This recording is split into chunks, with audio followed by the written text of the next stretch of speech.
Aday na lahat ng babaeng nagko-crochet. So wala nga muna tayong crochet for today's video kasi nga gagala muna ang person. May nakita nga ako sa Black App na magandang pasyalan at the same time pwede din kayo magsimba. Oo nga, dahil nga linggo ngayon, linggo nga to ng mga araw na to guys.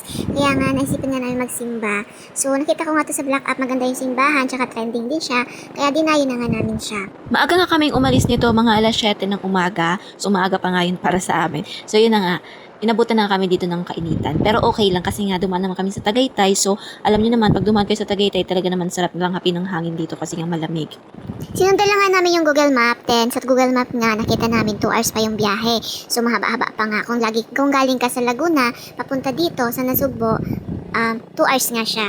Malapit nga lang dito sa Tagaytay. So una lang siya ng Tagaytay, then Nasugbo na. Sobrang lapit lang. So malapit na nga kami dito sa simbahan. Expected nyo nga may madadaanan kayo dyan ng mga bulaluhan sa gilid. May nadaanan nga kami 2 tindahan na bulaluhan. So ayan, baka doon na nga lang din kami kumain. Dahil nga linggo, may mga nadaanan nga din kami sa gilid ng mga nagmumotor tsaka mga sasakyan. Talagang dinadayo din talaga nila ito. So once na pupunta na kayo dito, expected nyo nga na medyo rough road yung daanan papunta sa malapit sa simbahan. Pero konti lang naman siya. And magbabayad nga pala kayo dito ng 30 pesos per head para sa ecological fee. At kung may motor kayong dala, 20 pesos naman para sa parking. Di ko lang sure kung magkano yun sa sa sasakyan, kung magkano yung sa kotse, ganun. Na-amaze nga din ako dito sa pagpasok namin dito kasi nga akala ko dito na talaga yung simbahan. So ayan, pero hindi pa pala, parang chapel lang siya yung unang simbahan. Then meron na nga din siyang pwede yung pagpicturean. Ayan, ito nga yung itsura niya dun sa unang simbahan, papasok or sa entrance. Ayan, ayan nga yung Calorega Church nga yung napili namin na simbahan. Na-amaze din talaga ako dito sa simbahan na to kasi sobrang ganda niya. Gusto ko nga sana siyang pasukin kasi hindi na ako pumasok. So ayan nga, Calorega Church nga yung unang simbahan na papasukin nyo din. Maglalakad lang kayo pababa para makarating kayo dun sa isa pang simbahan. So ito nga, nagpipicture nga muna ako tsaka nagvi-video kasi nga sinusulit ko yung araw at yung oras na pagpunta namin dito. So ang binayaran nga lang namin dito is yung ecological fee na 30 pesos per head tsaka yung parking. Yun lang yung binayaran namin. So ito na nga, naglakad na nga kami pababa at ayan, may nakita nga kami hagdan. Inakyat ulit namin yan para makarating sa simbahan. So ayan, medyo malayo-layo rin yung lakaran para marating nyo yung simbahan paakyat. So okay lang, carry naman kasi malamig naman yung hangin. Make sure lang na magdala kayo ng tubig kung pupunta kayo dito. Tsaka kung gusto nyo magdala ng pagkain, pwede naman ata. So ayan nga, ito nga yung view pag nakaakyat na kayo sa may hagdan. Sobrang ganda ng view dito guys. Talagang ma-amaze ka, marirelax ka talaga. So, paakit pa nga lang to, talaga namang ma-amaze ka na sa view. Ganun siya kaganda, ganun yung atake niya. Talaga naman. Ano pa nga lang to, unang hagdan pa nga lang to. So, ayan guys, medyo malayo-layo pa siya. Pero carry naman kasi malamig yung hangin na maghahampas sa katawan mo or sa mukha mo. So, ayan. At saka may mga basurahan din dito guys. Tsaka malinis talaga siya. So, ayan. Paakit pa nga din kami din. Tingnan nyo mga akyatan, talagang bakal talaga siya. Talagang pinaganda talaga to. So, ayan nga yung view niya. Makikita mo talaga yung kagandahan ng kalikasan or yung kagandahan ng kabundukan. So, ito na nga. Sa tuktok kasi siya. So, pag akyat mo, ganito na yung dadatnan sa'yo. Ganito na yung madadatnan mo. I mean, so, ayan. Meron pa din siyang picturean dyan. At kung pwede kayong maupo, pwede din. Ayan. Perfect din to sa family bonding kasi may simbahan na siya, may galaan pa, at may pwede kayo ditong magpahinga. Ayan, relax pa. Kasi nga sa ganda ng view. So, ito na nga, papahinga nga kami kasi nga medyo malayo-layo nilakad namin. Tapos wala pa kaming dalang tubig. So, ayan. Ito, inikot talaga namin yung lugar. Pero may shortcut naman siya. So, ayan. Madami nga nagpapahinga kasi nga napagod siguro sila kakalakad. So, ayan. Ganyan nga. Tingnan nyo naman. Ang gulo ng taga-video ko. Ayan. At kung sakali naman maligaw kayo, meron nga naman pala dito, siya. May mapa din pala siya dito. Pwede nyo siyang sundan kung naliligaw na kayo. So, ayan. Papakita ko sa inyo mamaya yung mapa. So, ito na nga yung mapa. Ayan siya. Pwede nyo siyang sundan kung naliligaw na kayo. Ganun siya kalawak. So, ayan. Tingnan nyo naman. Kung nasaan ka, ayan. You are here sa 19. Ganun lang siya. Ganun siya kalawak, guys. Madami siyang spot na pwede nyong puntahan.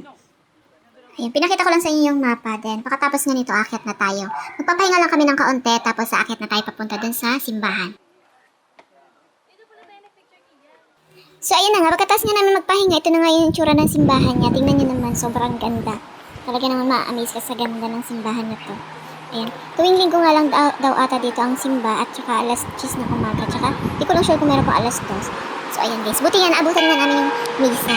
So, kunti pa nga lang yung pagdating namin. Kunti pa lang yung tao. Kunti pa lang nasa loob ng simbahan.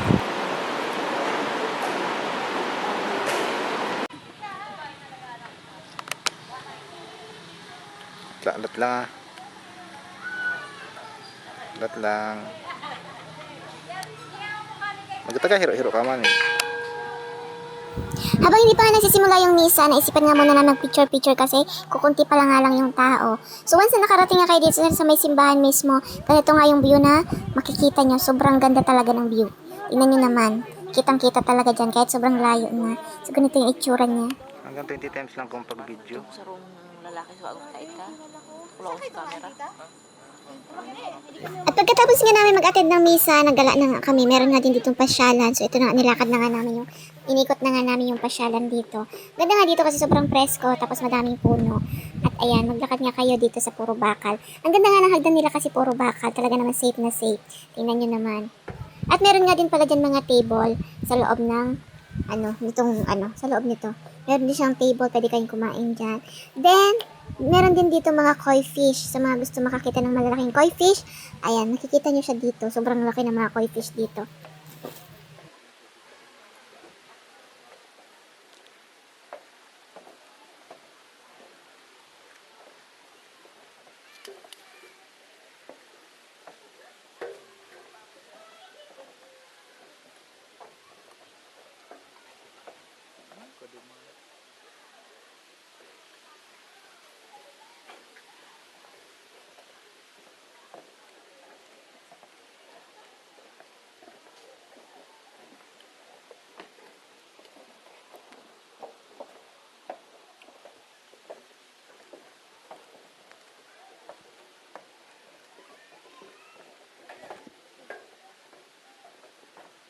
Tira mo ko tubig ha.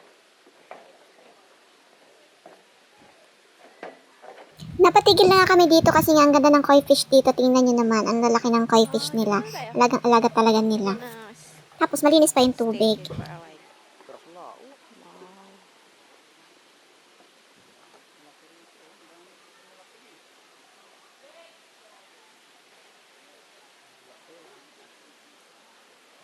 Kulay gold na ano ko yung ganito.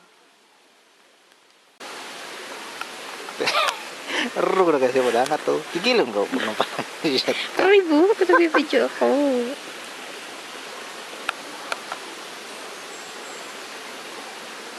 Lupit. Gayon sana. Di ba? Inggit na naman si Agum. Ayun. Hindi nga na. Anak ko lumbon na ruto. Magilid oh. Sa iman.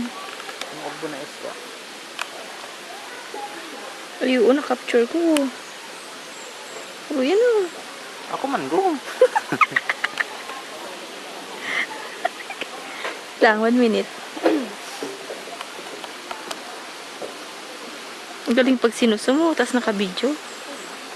Ako man, dali na.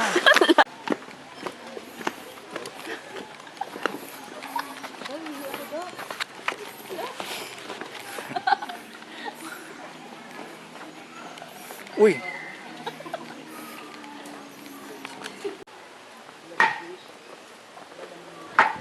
Pero ako nahilo duman sa ano.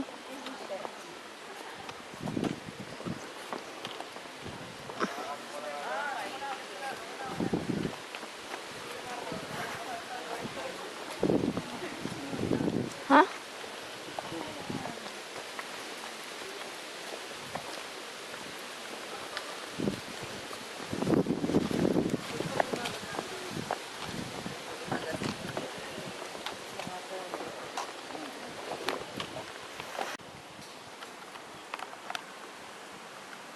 Say hi. Hi. Say hi. Say hi, naka-video ka. Say hi. Say hi. Ayan na, ayan na. Say hi.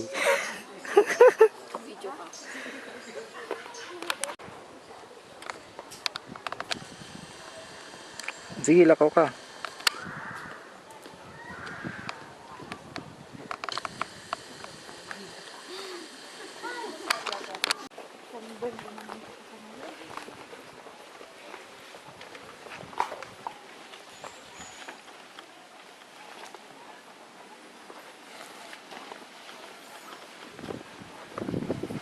Ay, di Mongol yan.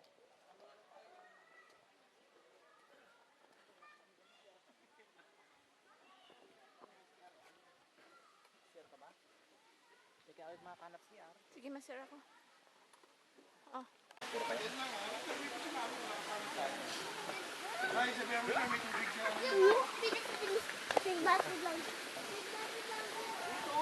Sumingran mo. Hindi pwede magpa-refill. Ha? Hindi pwede magpa-refill. Hindi. Yun lang yung ano nila.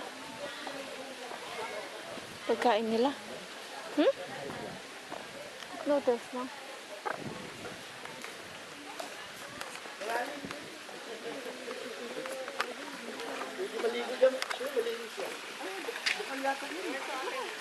Yeah.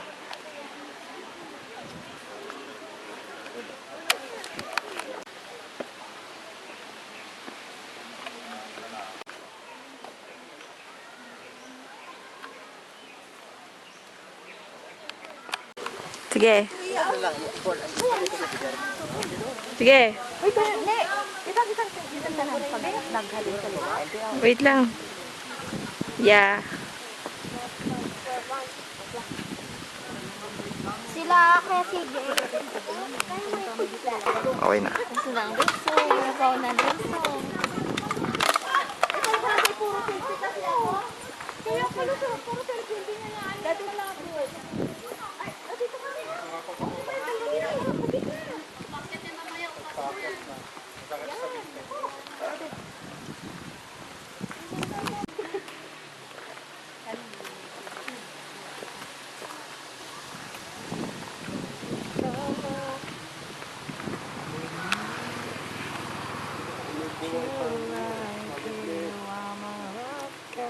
Kitang-kita. Times 20 lang pala to. Pwede, times 40 siya po, naka-letter P. Itong additional na 20. Zoom na talaga itong ang ano niya, ang program niya. Pero malino pa din.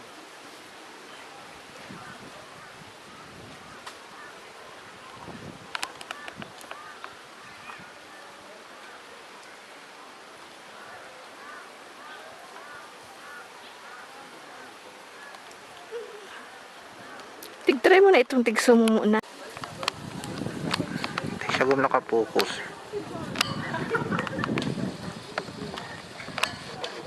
Ini ang gamit mo. Wala po una.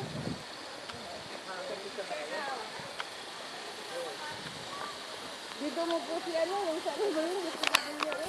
Nakaka-cellphone. Nagkaka-video.